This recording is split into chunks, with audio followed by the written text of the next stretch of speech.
Good evening. I'm Dale Matchek, chairman of the Econ program at Northwood University, and this is our Freedom Seminar. We have a film screening tonight, What Killed Michael Brown, by filmmakers Eli Steele and Shelby Steele, father and son team. They'll be joining us after the film to talk about the story they tell, talk about some of the reception of their story, and to tell us a little bit about the difference between poetic truth and objective truth. That will make more sense to you after you've seen the movie.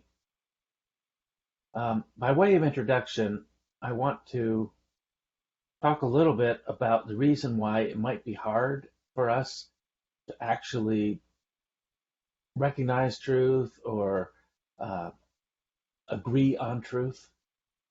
And I'm going to follow this, one of my favorite social scientists, uh, the, the I believe the Swedish statistician, um, Hans Rosling. Hans Rosling wrote a book about our thinking and its relation to the facts called Factfulness. And I highly recommend this book to all of you. I highly recommend it to everybody because it really sheds light on our habits of thought that make it, well, sometimes get in the way of making good decisions. All these instincts that he identifies are useful instincts. They serve a purpose. If you want to think of it in terms of human evolution, these have contributed in some way to our survival and self-preservation. But they don't necessarily serve us well when we're trying to figure out what is actually going on. So I'm not going to share with you all of these errors in our thought or tendencies in our thought, but I think that there are some that are relevant when we're trying to interpret the news, when we're trying to figure out what happened in certain events. And the reason why this is important is not because human beings are stupid. It's actually quite the opposite. It's because of our fantastic intellect and our cognitive abilities that allow us to make these leaps from the stimulus to the conclusion, going through these steps. If you don't have that cognitive ability, then you're less liable to make these kinds of mistakes.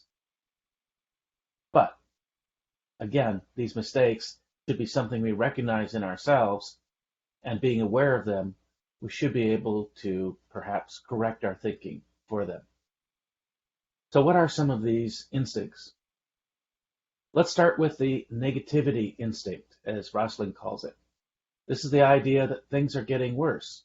It is apparently a human bias to have a negative instinct when it comes to evaluating trends.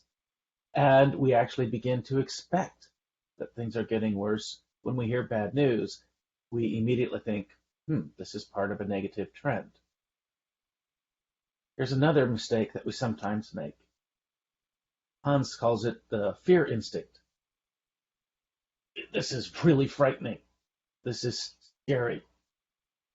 And it causes us to overestimate the actual probability or the actual seriousness of a threat that we're facing.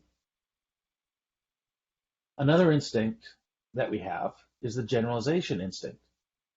We see a particular event and we try to impose that on a broader reality.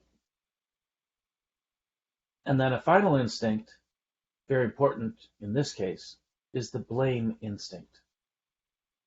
When something goes wrong, our instincts are find the cause. And for human beings, that often means finding the person who's the bad guy.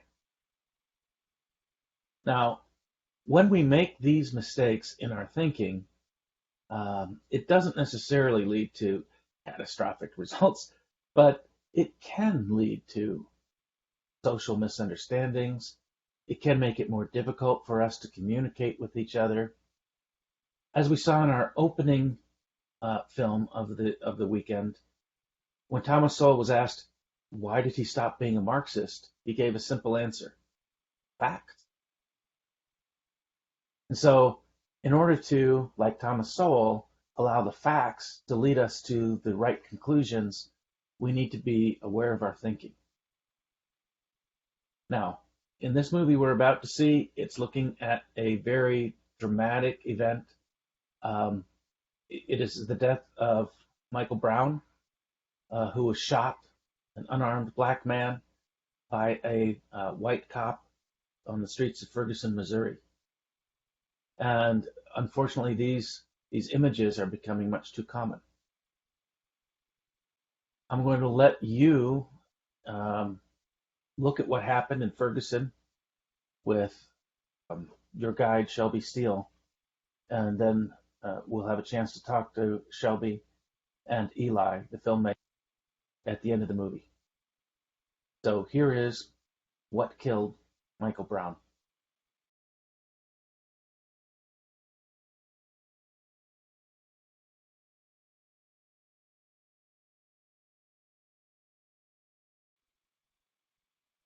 Hello, I'm Dale Matchak, chairman of the Econ program at Northwood University, and it's my pleasure to be here with the highly creative father-son team responsible for that film that we just saw. That's Eli Steele and Shelby Steele. Eli is an award-winning filmmaker, and What Killed Michael Brown marks his first professional collaboration with his father, Shelby. Eli has been here before at Northwood University to screen an earlier film that he produced called How Jack Became Black. That was a very interesting film as it dealt with some of the same themes as this one. He also produced What's Bugging Seth, which won 10 film festivals, and Katrina, an MTV Network pilot, which won him the Breakthrough Filmmakers Award. He's written for numerous publications ranging from the LA Times to Commentary magazine. Shelby Steele, who you saw in the film as the narrator, has never shied away from controversy when it comes to race in America. We at Northwood have a long history with Shelby Steele as well, having used one of his earlier books as our OmniQuest selection, that is, the content of our character. He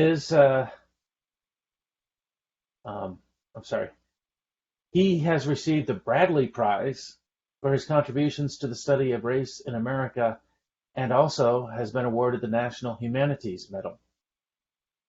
In 1991, his work on the documentary 7 Days in Bensonhurst won an Emmy Award and 2 awards for television documentary writing, Writers Guild Award and the San Francisco Film Festival Award.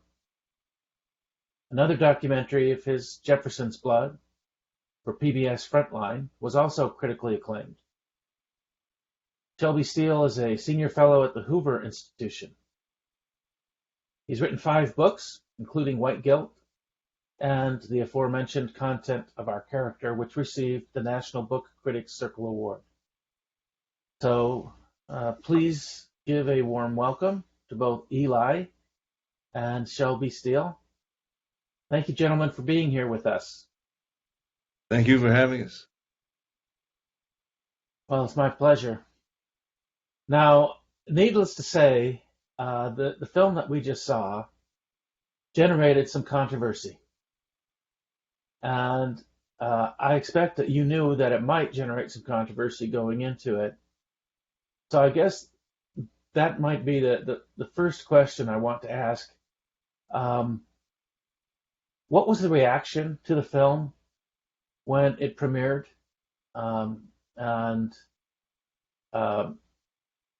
What is the reception today? How has it aged? I think it was. I think it was the. I mean, I mean, we knew it would be controversial, but we didn't think that we would have that issue with Amazon when they rejected the film. I mean, it really was not. I never thought it would be a possibility. So it was a bit of a shock. Well, I'm not sure that everybody in the audience is aware that Amazon did remove your film from its catalog. They didn't remove it. They refused to platform it. Oh, So we were going through the process, and usually it takes about 2 to 4 days to process the film, make sure that the technical aspects are working, everything's working, and obviously everything was working. But we were put into what's called content review, and it kept dragging on, never getting worried because we were close to the premiere date, which was like the Friday. And then the Tuesday before that Friday, around 7:30 at night, we get an email, and it was the unequivocal rejection. Like, do not submit your film, do not apply again, you cannot appeal. It was they wrapped the whole thing around. It was just a 110% rejection of the film, which was surprising because we kind of pride ourselves on telling the truth, and that's why we made the film. We actually did not. If you look at the film, especially the witness part, where the witness tell what happened, it's not us. It's the actual testimony from the DOJ, and so why we should ban that? Most of the voices, black voices, give you their own perspective. Why we should ban that, especially when you have a whole amplify black voices platform on your own on the Amazon. If you go to Amazon, they amplify black voices, but we were not the right kind of black voices. did they tell you what policy they were using to decide which films that it would use and which films it wouldn't? There's no with the corporation as big and as powerful as they are. This is no way to get the truth. They're so powerful. They have to answer you. They were the only thing that really helped us was Jason Riley, Bosch, all of that kind of amped it up, and obviously my father being well known, that really helped generate the controversy, the backlash, and the Amazon. I guess my feeling is that you had Trump in the White House, and they probably didn't want Trump to come after them, break it up or something, because there was, if right before us, you had Hunter Biden with the New York Post. So there was a series of media suppression going on, and we were just part of a chain that happened. So they backed off, and I give them credit for doing that. I appreciate that they did that, because I think it's important to have our film on there to it's just such a powerful platform. I mean, I did not understand that power. But when we put that film up, the sales just went through the roof. And we are so used to. Do you think that it actually might have helped gain you a larger audience because the Amazon? Absolutely. No? Yes. Absolutely, it did. We're not fighting about it. I mean, we don't like the fact that it happened. And I'll tell you the scary part, though, is for me, if this had happened with how Jeff became black, where's my power? Nobody knows who I am, especially back then. Nobody knew who I was. So that's scary that they had that power. And why would you spend, how Jeff became black took me 5 years. This one took us just exactly 2 years. Why would you spend all that time making a movie if Amazon ban you or not platform you? And it's a big problem because they just have so much power. I mean, it's a monopoly in many ways. It's not clear to me why they consider the film to be so dangerous, as you say. There's no claims made in the film about what happened in Ferguson. You do present, I think, a fairly even-handed account of what witnesses had to say. But maybe what is controversial about the film might be some of the things that you said, not about Ferguson, but about race and power. Mm-hmm. And Yeah.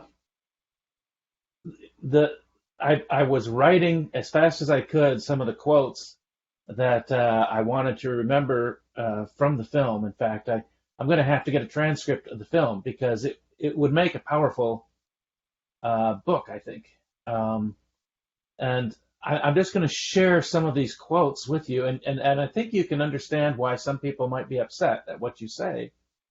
So I'm going to read some of what this is, maybe not verbatim what was in the script, but this is some of the things that I heard in the script.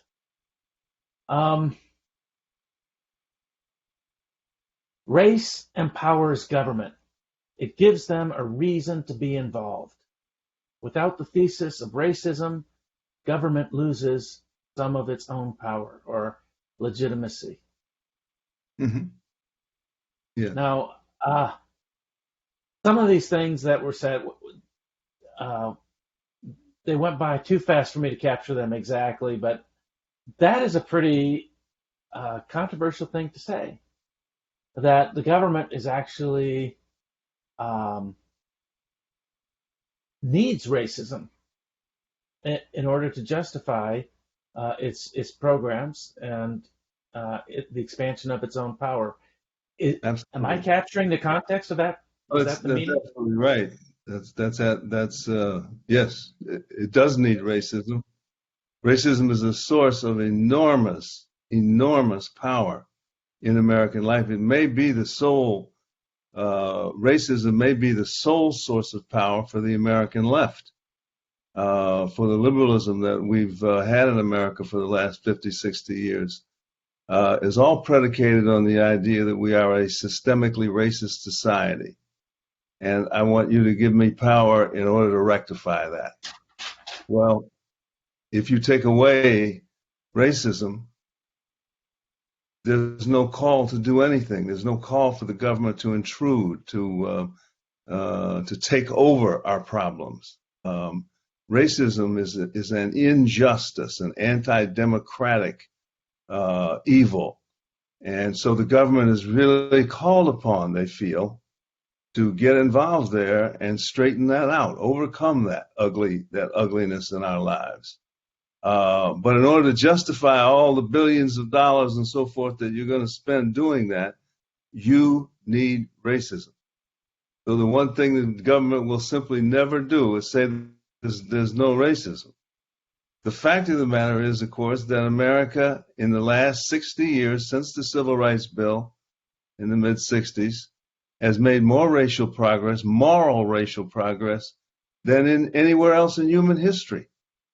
We are not a racist country anymore. We were. I grew up in it. I know all about it. Segregation, discrimination of every kind. That's about 90% gone now. In America today, you can do and become anything you want to work to become. We are free. And it is a very difficult thing for us to digest that because we've spent such a long history of struggling with race. The idea that we've actually made progress takes away power from the government. It takes away, they have less of a pretext for involving themselves in problems. And so ironically, it's now pro-black to continue to claim racism all the time. When in fact, of course, racism is, again, I can go out in America, I can do pretty much anything I want to do. What I find across America today is that America is rooting for black people. That America's kind of behind us, wants us to do well, understands what we've been through, the terrible history we endured, and wants well for us. There's a lot of moral support in this society for blacks overcoming the history of deprivation that we endured. But that does not suit the government's argument for power. Now, I want to, I don't know if I'm pushing back on this, but maybe I need a little explanation. There was a point where the government was explicitly racist and used its power in the pursuit of racist policies, right? In particular, Jim Crow style policies. And in your film, your example of the Pruitt-Igoe housing project, I think that predated the civil rights movement, the construction of that project, right? The destruction of black neighborhoods. Yes. Uh-huh. My understanding is that many of these urban renewal efforts, which predate, the 1960s era, many of these actually destroyed black neighborhoods. I've heard James Baldwin quoted as saying that urban renewal was urban removal, and you document this in your film. Right. So how does that thesis of racism and government power, I guess, what was government like before the civil rights movement of the 60s? And how did racism play a role in the policies that you remember, Shelby, from your youth? Well, the government tolerated all of those policies. We'd be here for a week or two if I went through all the instances of discrimination that I and my family endured in the 50s and the 60s when I was growing up. Everything was segregated. Every aspect of my life I had to negotiate through that. They didn't want blacks in college in those days. I had a history professor sat down and told me that he liked me as a person, but I had no business in the university, that this was not where blacks belonged. I didn't even think anything of that. I already knew that. So we were living in a society that was completely stacked against us, that would keep us down. We would not put our race on a college application because we knew they'd use it against us. Today we know they'll use it for us, unfortunately, but then they would use it against us. So we wouldn't do that. We had to play all those games to get anywhere in American life. So the civil rights movement really changed everything. It made the law in America accountable to the democratic principle that all men are created equal, that all citizens have the same rights and so forth. The civil rights movement made America accountable for that. That changed everything. After the civil rights movement, if you discriminated against me, I could sue you. And I did. When I went to graduate school, I was denied an apartment because I was black. I got a lawyer from the law school at the university. We sued that person. We won in court based on the new civil rights, on the new fair housing bill of the late 60s. I'm a free man. You can't do that to me. The judge fined him the maximum amount to make a point. We're not going to have housing discrimination anymore. Well, that's America. That's a great society that can finally face up to that history. That's something I feel very good about. And today again, my feeling is that the government now intervenes. I think calls us victims. Says that racism is still a cancerous problem in American life, and we, the government, have to come in and we have to do this. And now we're in the middle of a debate over critical race theory and inclusion and intersectionality and diversity, and we're still no. Leave us alone. Stop using us. You used us for 4 centuries, and by saying we were inferior victims. Now you're using us by saying we continue to be victims, when in fact we have opportunities everywhere in American life. We have advantages. We have racial preferences, which have begun to backfire on us and really hurt us. Please, one of our main points in this is for when you see the government, we black people are going to be in trouble when the government tries to help us. That becomes the new oppression. I have a quote. I'm sorry. There's one thing I would say though is that the civil rights movement, the what we call it more the modern day civil rights movement, not today, but back in the 60s, started in the early 40s, maybe even the late 30s. We have waves of them. We had them as early as 1870 in America. So we've had waves of these movements, and to reach these Dr. King, all that was like the last biggest movement that was built on the other movement. So I guess my father was saying is that when you had like Pool Igo, which is a very interesting time because liberalism really started to come into in being, and then you had white supremacy in the way. So in St. Louis, you had people that really wanted, blast out of the neighborhood. They wanted to put them in the housing project. And then you had the left that wanted to put them in the housing project because they thought it would be better. And so a lot of what happened with the government interviewing is they become more about the white liberal. They become more about the white liberal redemption than helping the black people. And so you just see that pattern over and over. It's almost like, okay, we got a problem here. Who benefit? So you have to look for that, whoever is benefiting, and it's usually somebody in power or the government. I just, I'm in Chicago. I just interviewed a interracial couple living in Oak Park. And Oak Park is like literally the first city in America that actively tries to prevent the downsides of integration. They really wanted to keep the blacks here, and they wanted to lift everybody up, and they've been working for this since the 1960s. It's one of the most famous suburbs. Ferguson sent people to Oak Park in the 1970s to find out what they were doing right. Now, I'm interviewing this couple, a black woman and a white guy, great people.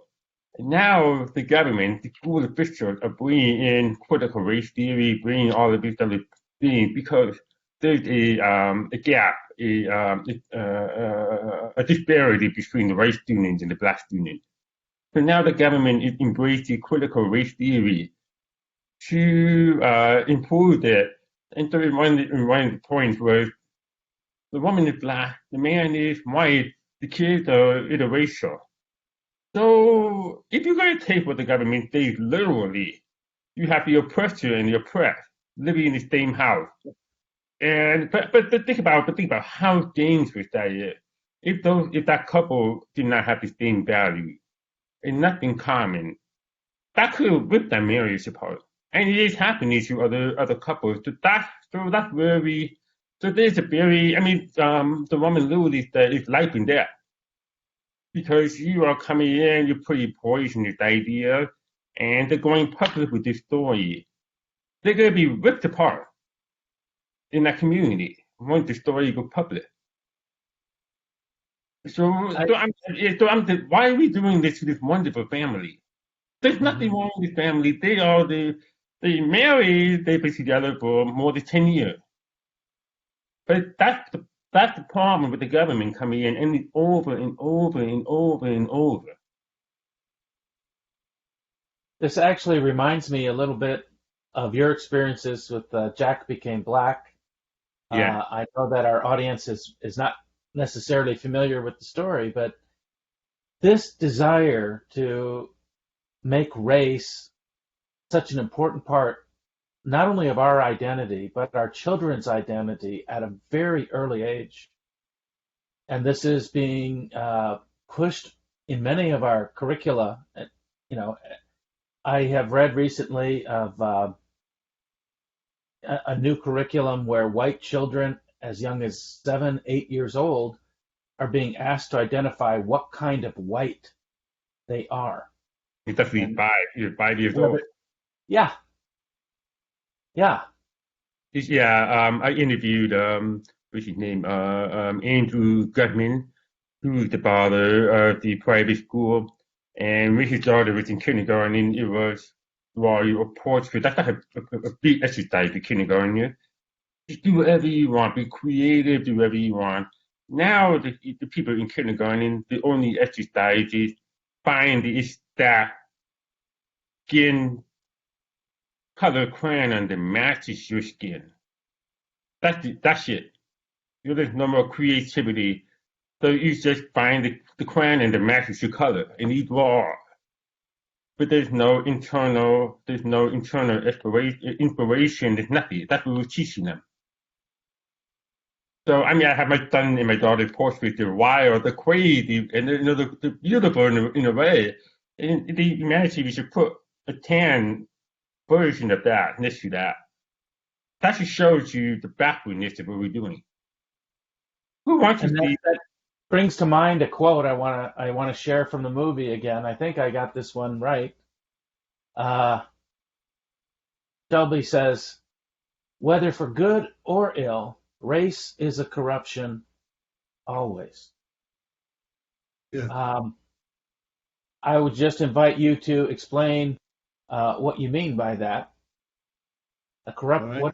What is corrupted in this context? Race is a corruption. Oh, I can't find language strong enough to say how absolutely this is the case. Whenever anybody ever reaches out and grabs race and tries to use it as an explanation for something, as a rationalization for something, race is always and only a means to power. It exists in human affairs as invented in human affairs as a way for one group to take power over another group. It has no independent function or essence beyond that. It isn't anything. And it's an empty reality. And its very emptiness is what makes it so conducive to evil intentions. I can again, in America, we've given our racial history. What we're seeing, critical race theory and so forth, is again people on the political left using race as a means to power, saying that America is an inherently racist society, and therefore give me the power to fix that. And so I'm gaining power by claiming that race is a problem. And as I keep saying, race was certainly a problem, but it is not much of a problem. It is not the problem that Black Americans face. Our problem is underdevelopment. You go through 4 centuries of oppression, as we did, you're going to come out of that underdeveloped. And that's where the challenge is for us. The idea of race is beside the point at this point for Black Americans. Let whites sort of fool around with that idiocy. We're done with it. We need to focus on development. And so what we do, but what the government does is pick up race as once again, a way to avoid the real problem, avoid not to solve the real problem that Blacks are underdeveloped. And so now we have 70 years after the Civil Rights Bill is passed, Blacks are farther behind whites than they were 70 years ago when we were in segregation. So everything the government has done has oppressed us because it's race-based. We have to, I don't know what it takes for America to ever get to the point where we just give up on trying to make meaning out of race. There isn't any. There's no, we ought to be the world's sterling example of how fruitless it is to try to make race meaningful. It just isn't. Would it be, I think perhaps there may be people that would disagree, that would agree with you that race has to do with power, but I think they might argue that there's always, every human interaction has to do with power, that power is always there, whether it's acknowledged or not acknowledged. And isn't it more honest and more useful to acknowledge it and to make sure that we use it to There's where balance of power. there's where we disagree. When you say we use it, don't use it on me, please. I've been fighting all my life. Don't ever use it, ever. You say, oh no, I'm going to use it because I'm going to have affirmative action. I'm going to bring in blacks they wouldn't otherwise be there except for their race. Well, the instant you do that, you stigmatize them as inferior, which is exactly the thing blacks are trying to overcome. The 4 centuries of oppression we endured. So please, dear God, stop with the racism.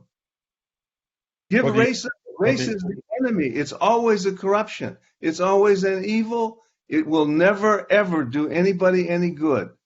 And I don't know what it takes for a society to understand, to fully absorb that. I think we paid a price here in America. We ought to be the one that shows the world how fruitless racism is. But if you look at all these new ideas that come along, I mean, we have so many ideas in this year. Now, critical race theory is just the latest one. I mean, people everybody was all about white privilege. Now we don't talk about that anymore. It's just part of critical race theory. There's systemic racism. So if you think about all these ideas, they kind of pop up, they trend for a while, then they disappear. But the problem still remains, which is the school is stuck. Because we keep lowering the bar. So the school is getting worse and worse, and now critical race theory is there make that work. No, it's not. And that's where it's a shameful thing, in our society. I mean, if you think about like Oak Park, the pride that they have to be integrated and, trying to build a better America, and these schools are not doing well. Well, rather than just admit the problem and fix the school, fire the principal, fire the teachers, or have school choice or something, you want to go talk about critical race theory, but here they want to do it daily. So you go in the classroom and take 30 minutes out of the class to talk about critical race theory that most kids do not even have the framework to understand. They believe what you believe, but they don't know what be left out or whatever. They don't know. They just don't. It took me a long time to understand race, and I still don't.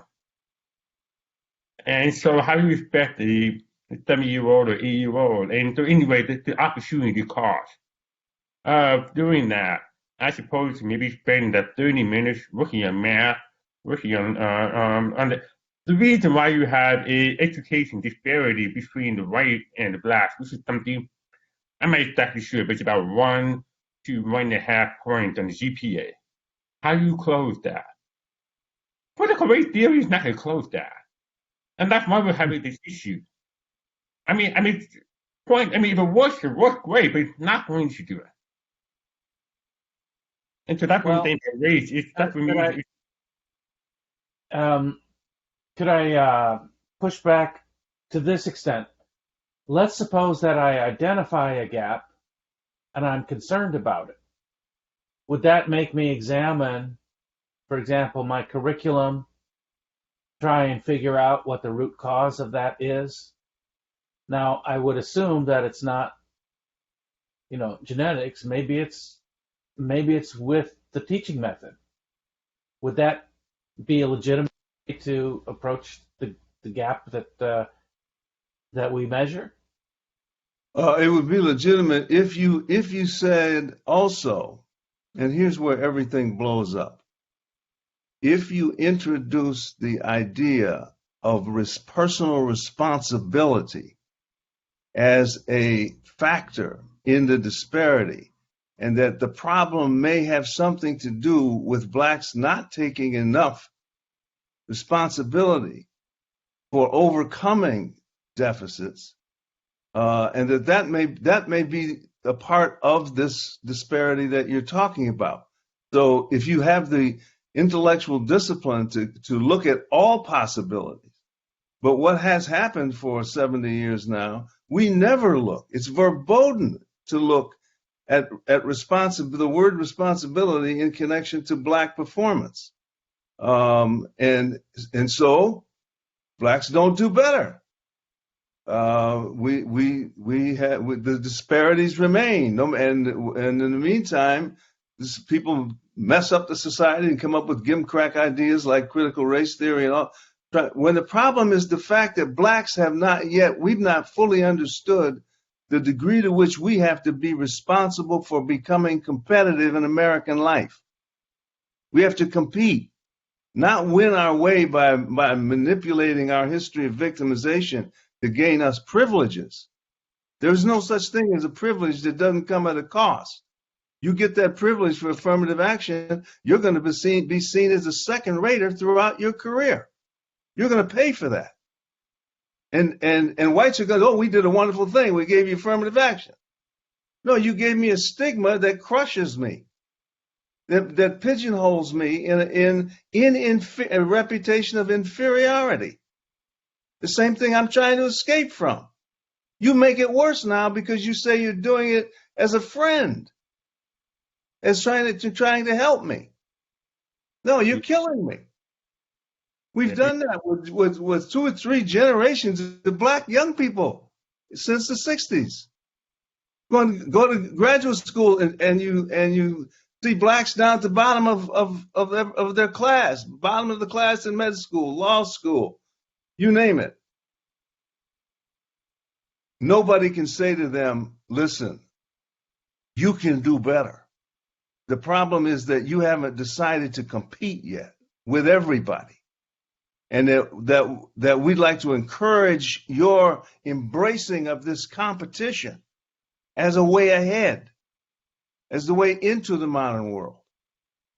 You can't just continue to claim racism and come up with some other gimcrack stuff. But whites are never going to do that because whites say the minute I say black and ought to be more responsible, I'm a racist pig. My career is going to be ruined. My reputation is going to be wiped out because I'm a racist. And so we've got blacks we're in a position now where nobody will tell us the truth. We live in a bubble. We're in a bubble. No one will tell us the truth about how to get out of the underdevelopment problem we have. Nobody will say a word about it. Now, to the words that you used in your script, I think they're related. And one is agency, the other is freedom.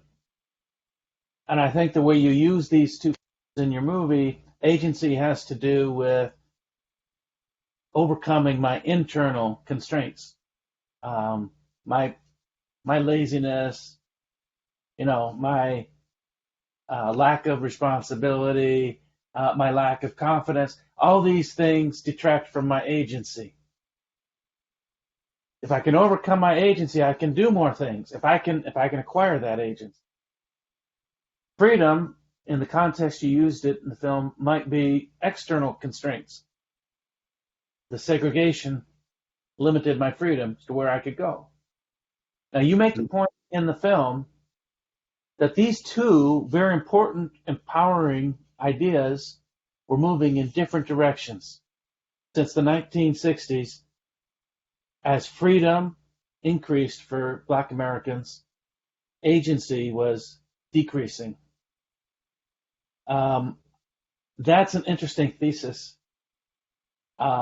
Could you expand on that a little bit? I think your students at Pruitt-Igoe were perhaps a concrete example of people that lacked agency, perhaps, as they had an increase in freedom.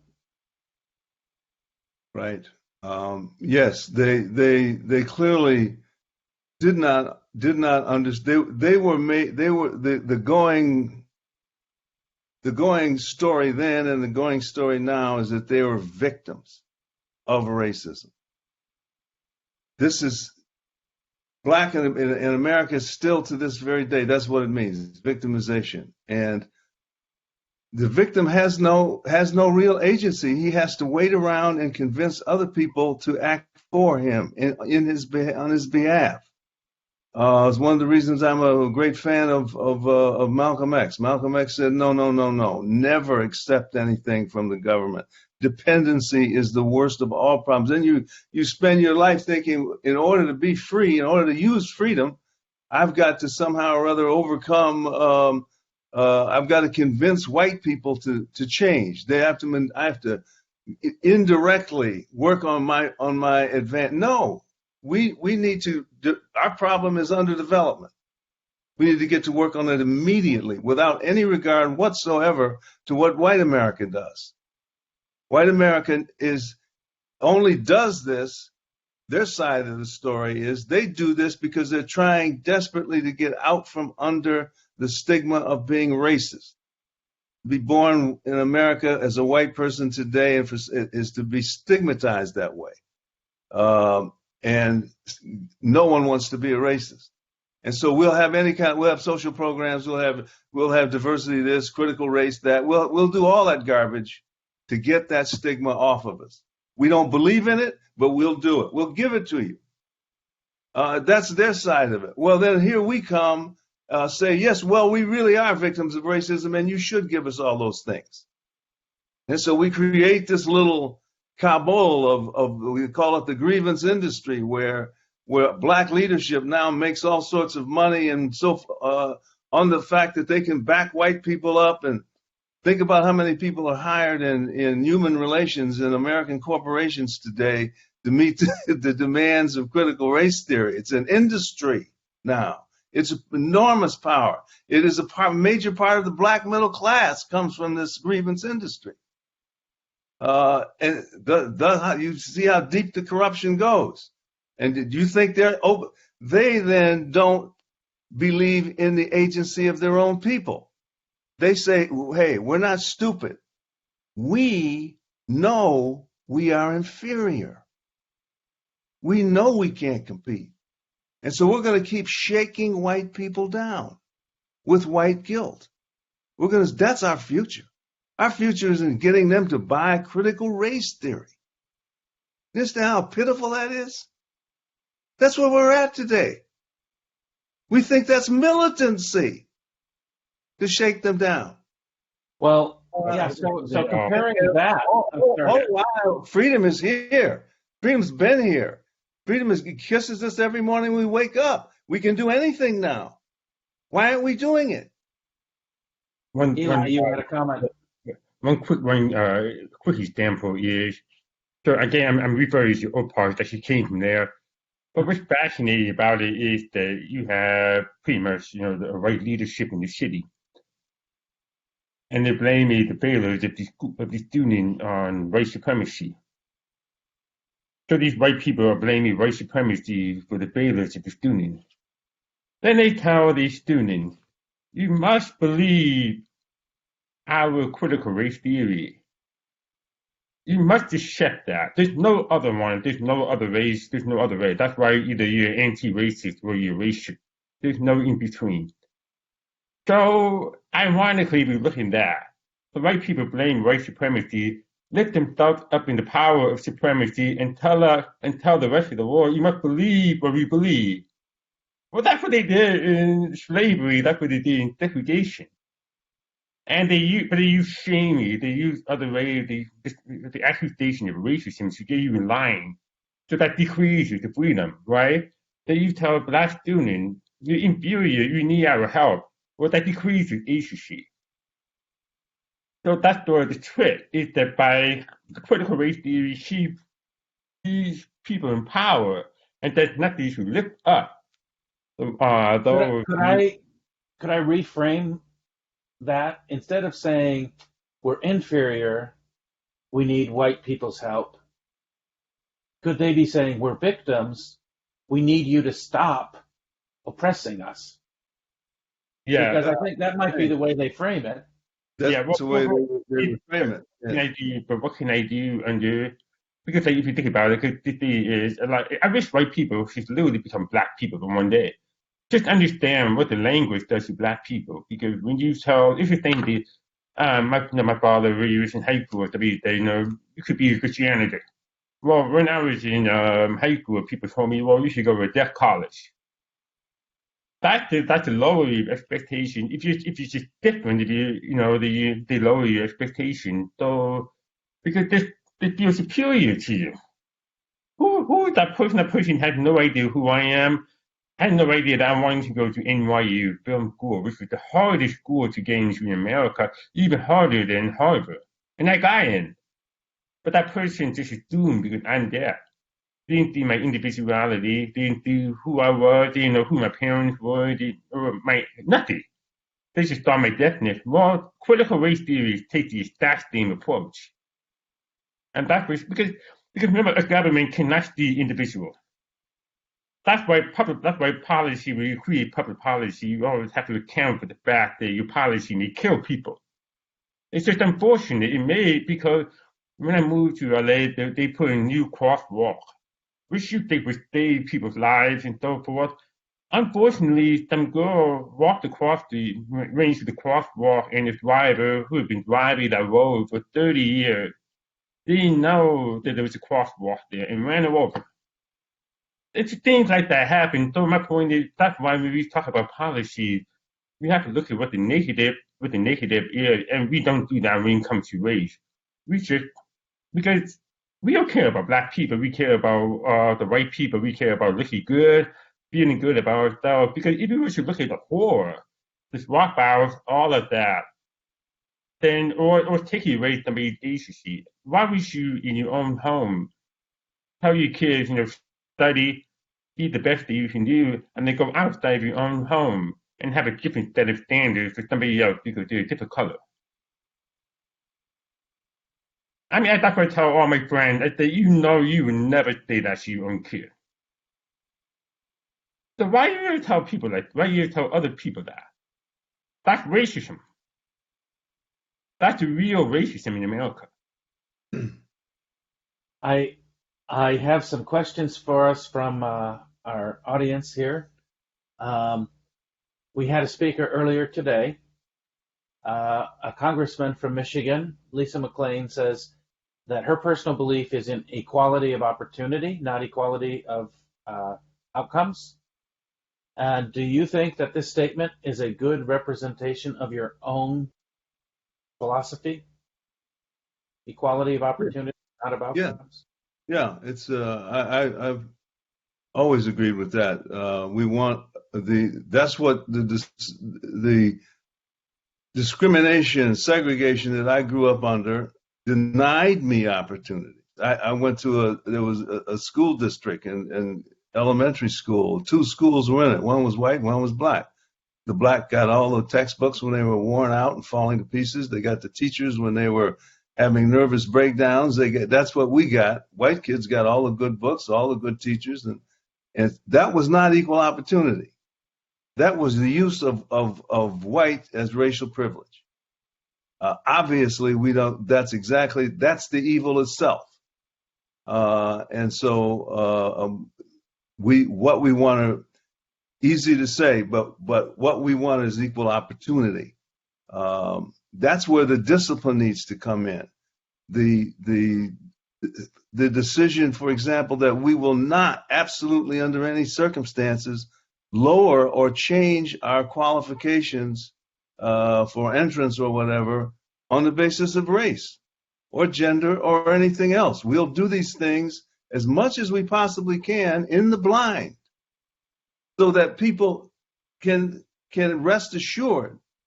How else do I know whether I'm any good or not? If I come to an institution and they have a different set of standards for me, then I may as well not go. I'm going to be labeled as the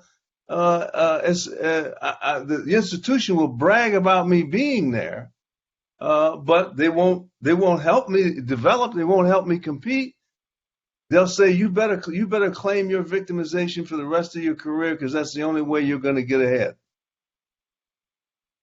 Although in fairness, they're cynical. They look at that and they say, "We knew you were inferior to begin with. You're now just proving it." And I say to black people, that's why you should hate with all your heart and all your soul affirmative action. Hate it. It is a more sinister form of oppression than segregation was back in my day. Because again, it wants you to think it's your friend, that it cares about you, that it wants you to do well. when it's putting you in a situation where you're going to be stigmatized as inferior. I believe for a long time the argument in favor of affirmative action was that diversity is something that makes an organization more resilient. It brings multiple perspectives. It helps both whites and blacks function better in groups because they bring different perspectives to the group. Then why don't we use it in the NBA, the National Basketball Association? I would be happier if I went to an NBA game and I saw more whites, more Asians, more Hispanics. I'm offended that I just only see primarily blacks. No, basketball is basketball. An education is an education. You come in and you compete on the same standards as everybody else, and you fall wherever it is that you fall. But let's stop this idea of social engineering, that we can engineer our innocence. We can engineer a better world. Social engineering in itself will always overlook the humanity of the people it's trying to help. It will always reduce them rather than enhance them. It will always confirm their inferiority rather than their equality, their excellence. You're just keeping us as inferiors by constantly dumping these garbage programs. We've had 60, 70 years of this now. And it just, one group wears out, we come up with another one, critical race theory. And we start all over again. And I can tell you blacks are going to just continue to get worse and worse and worse. We're already in a situation where the family is so broken down that we're killing ourselves. We don't need racist Ku Klux Klan people anymore. We kill ourselves by the thousands every year. And that's the problem. The problem is not that one guy got killed by a white cop. The problem is that thousands, tens of thousands, hundreds of thousands of blacks are killed around this country over the recent years by other blacks. We are a confused people at the moment. We've lost sight of reality. And we keep thinking that these things are somehow going to magically appear. We're in a fantasy land. We have to take our lives back from the world and be responsible for them ourselves. I'll shut up now. We have a few questions. I hope we can get to. Austin asks about the youth culture of today. Do you think that today's black youth culture is hurting their future chances? He's thinking about music, movies, and etc. Do you have an opinion on that? Well, it's a difficult question because I really mean by that, I really mean, there's a lot of good aspects that come out of black culture. There's a lot of good, if you go to other countries, that's what kind of represents America is like black culture. We have jazz, we have rap, we have all that. There's a lot of good elements to all of that. So I think the problem though is that when you have, when you say that that's the way it should be, like if a kid in a certain neighborhood be pressured to live for you to a certain way of being, then that could be detrimental. In a way, because I remember having debates about BET, Black Entertainment Television in the 1990s. I refused to watch it because you just turn it on and it was just basically, pornography in a way. It was just, women just dancing, pretty much naked in front of cars and stuff like that. And Black Entertainment TV put that on. And so because I would say that's not who we are, that's not what we represent in a way. I do want to make one point though that black people think slavery segregation, but even after slavery, we read some of the books. There's many books out there. Black people have been the most aspirational. They invented night school. They went to school in the daytime. I mean, they worked in the fields in the daytime. They went to school at night. They got setback, and we had segregation come in. We had all of that. But the point is, they've always been inspiring. So you should really argue that since slavery and segregation, blacks have made the most progress of any historically oppressed group. And my friend, or even my father's friend, if you look at what they do, they embrace the American principle, which belongs to everybody. Even, the founding fathers may have not lived up to the principles completely, but those principles don't belong to them. That's why we have the civil rights movement, because if we didn't believe in those principles, we would not have a civil rights movement. We would not want to be in the country. We would just leave. The Jews left Poland. The Jews left Germany after the Holocaust. We can leave. I mean, we have, to English, my point is that in that almost everybody I know that has moved up in society did not move up through victimhood. If you do, you kind of end up in academia. No offense, but you end up in a safe place where that's accepted. But in the capitalist society, you're only as good as what you produce. And so I grew up with filmmakers as my role model. Black filmmakers I grew up with. My father, I grew up with so many positive role models, and they were all great citizens. So that is Black culture too. So that's why I would say, well, that question kind of ignores that there's a whole mainstream Black culture that lived as American citizens. Look at my father. Don't do that. Well, you did it to your father in the film. You close with the film talking about your father and how he used responsibility as a means to power. So I guess this is getting close enough to Father's Day. We can say nice things about our parents, as important as they are. So I have another question here. This one is asking about how, well, it's a specific example. It's a more general thing of how Black communities would take responsibility. They would build a successful community, and then those would be attacked by racists. This particular example, Wilmington, North Carolina, destroyed by red shirts, a white hate group similar to the Klan. African Americans built and competed just fine after slavery, but when they were too successful, they invited attack and repression by white society. What would you say to that? I'd say that was almost 200 years ago, and that just is not the case today. Now, am I saying that there's not a shred of evidence of racism in American life today? Of course, I'm not saying that. Racism is endemic to the human condition, just as I like to say stupidity is endemic to the human condition. There will always be idiocies and evils that we as human beings have to be aware of and look out for and overcome. And racism will continue to be one of those evils.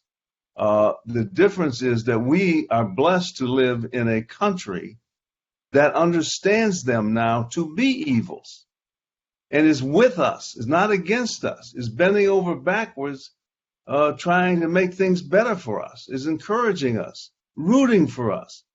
We elected a Black president. America will do anything to prove that it's not a racist country. That's the reality. They'll do too much.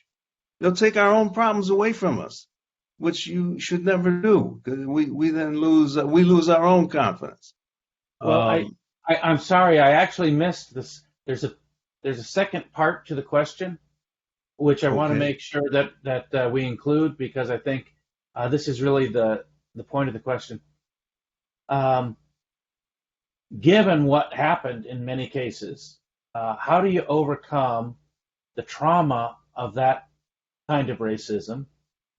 and not only the trauma in that particular generation, but the intergenerational consequences of that. And I think if I could, I can't speak for the person who asked, but perhaps if the wealth that you've given your life to is destroyed in some kind of act of malice, that has consequences not just for you, but for your children. Well, It sure. has consequences on your psychology. Do you have the will to build from your beginnings and start again? I think. Well, where has this happened recently? Anything remotely like that happened? Nowhere. I haven't seen anybody's wealth taken away from them because they were black. I haven't seen that. We make it. This is one of the points I like to. Our identity now has become organized around the idea of ourselves as victims. So that becomes all we ever see. So when it's not there, we invent it. We create it out of nowhere. We say we're the victims, racism around every corner. Look, as I say, I grew up in it. You can't fool me. I know exactly what it is. I know how it feels. I know the psychological ramifications of it. And in my generation, we were told to get up and fight. Make something of yourself. Make something of yourself. That will be your contribution to your group. If many black people make something of themselves, the whole race moves forward. If we sit there and cry the blues about some remote conjecture about the possibility of a racial slander somewhere, then that's the kiss of death. We'll get nowhere. We will in fact be inferior. I think that what we need now, and again, there's an abundance of evidence of the achievements of black people in the United States, overcoming every manner of evil. That's our dignity. Overcoming, not sitting there whining and crying all day. I live in America today. I'm confident. I go anywhere I want and do pretty much whatever I want with regard to race. I don't run into and I remember when I couldn't walk down the street without running into racism. So that's it.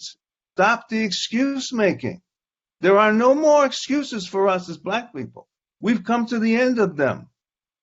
This is a big deal in black American culture. I think we're getting to coming to a transformative moment. No excuses. Become something. Make something of yourself. Take responsibility for that, for living that way. Make sure your children understand those values, that you help them through love and respect and dignity achieve and become everything they can be. That's what we have. We have to go down that road now. When we find racism, we move on. I'm not going to give up my life because there's some racists in the world. Yeah, I do. I could answer that question you raised because he's talking about psychological trauma, intergenerational trauma. Well, if you look at my own family, if you look at me as an example, I should be a victim, a double victim. My great grandfather was a slave, so I mean that probably makes me one of the closest people in America to slavery, because the generations are so far apart. And most people are like, they'd be like the great grandfather was a slave or something. No, my great grandfather was a slave. My grandparents were Holocaust survivors. So I've got it on both sides, okay? So I can sit there and wallow. I mean, I'm not trying to minimize you, and it did affect me in a way. But you have to turn it into a power. You have to turn it into something that helps you, that empowers you. So it comes out in very subtle ways. Like my kids, I'll be thinking how Jack became black, Jack and June. I'll be talking to them. They messed up, they do something, they're lazy. And I tell them, hey, your people, they survived the Holocaust. Your people didn't go through slavery, segregation. But you to throw away opportunity. You have to know where you came from, and that's your source of power. That's a way to overcome the past. And I mean, it's very unfortunate, but like you say in the movie, you can't really get justice. There's just no justice for this. There's no justice for that. My grandfather, who survived the Holocaust, he basically had a model which a lot of Jews embraced, which was it comes from the Talmud, which is a life. If you want revenge against Hitler, a life best lived is the best form of revenge against Hitler. It means you lived your life, you survived the Holocaust, you got the rest of your life, live it the best, prove it that you were worthy of surviving, and also to almost memorialize the ones that died. They're not here, so you have an obligation to live your best life. I mean, how is it that the ones that died, how is that going to help them if you don't do that? Make them proud. Well, on that note, gentlemen, I want to close tonight's presentation and thank you both very much for being here. It was a very thought-provoking film, and I'm sure that we'll have a lot to say about it in our discussions this week. And again, your presentation afterwards shed a lot of light on it, and it was an honor to have you here tonight. Thank you. Well, thank you so much for having us. We understand there's a little price sometimes paid for it, but we want to. You're a role model. This is what should happen at universities today. So thank you very much for having us. Thank you so much for having me, and maybe I'll be back with another film. I hope so. Yeah.